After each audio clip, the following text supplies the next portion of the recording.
लग रहा है? नीतीश कुमार ने मुख्यमंत्री पद तो ग्रहण कर लिया है, लेकिन कैबिनेट विस्तार आखिरकार अभी तक क्यों नहीं हो पा रहा है? देखिए, नीतीश कुमार लगातार भारतीय जनता पार्टी के साथ जब जाने के बाद से ही वो कहीं ना कहीं ये कोशिश कर रहे हैं कि किसी भी तरीके से उनका पद जो है वो बचा रह जाए। बाकी अगर विधायकों की बात करें या मंत्री किसे बनाया जाएगा जेडीयू खेमे से, ये तो आने वाला समय बताएगा। चूँकि एक बात पर बीजेपी तैयार हुई होगी कि नीतीश कुमार मुख्यमंत्री बनाए जाएंगे। बाकी अगर देखा जाए सीटों के लिहाज से भी तो भाजपा का जो पलड़ा है वो भारी है, और ऐसे में तो नीतीश कुमार को मुख्यमंत्री होना ही नहीं चाहिए। नैतिकता भी यही कहती है। नीतीश कुमार अगर नैतिकता के तौर पर उस जो है 19 के लोकसभा चुनाव के बाद जो है उससे पहले के जो चुनाव हुए तो उस समय जो इस्तीफ़ा दे दिया था उन्होंने, तो अभी भी उनको इस्तीफ़ा दे देना चाहिए, क्योंकि उनके पास तो आंकड़े हैं नहीं मौजूद।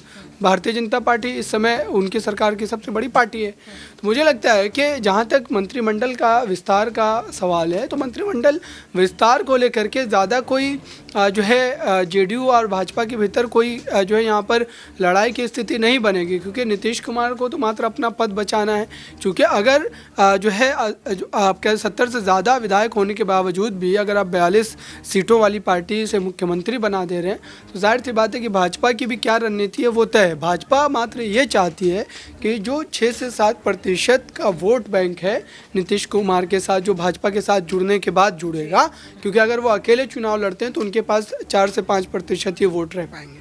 तो भारतीय जनता पार्टी ये चाहती है कि जो कुछ कुछ सीटों का नुकसान होने वाला है कम से कम उससे बचा जा सके, और बीजेपी को 24 के चुनाव के बाद नीतीश कुमार की कोई ज़रूरत नहीं पड़ने वाली। यानी कि अब्रार, आप ये कहने की कोशिश कर रहे हैं कि 2024 में अगर एनडीए की सरकार बनती है तो हो सकता है यहाँ पर नीतीश कुमार को ही बड़ा धोखा जो है वो बीजेपी देती हुई नजर आ सकती है? बिल्कुल, क्योंकि जब नीतीश कुमार मौका परस्ती की सियासत करते हैं तो भारतीय जनता पार्टी भी वही करेगी।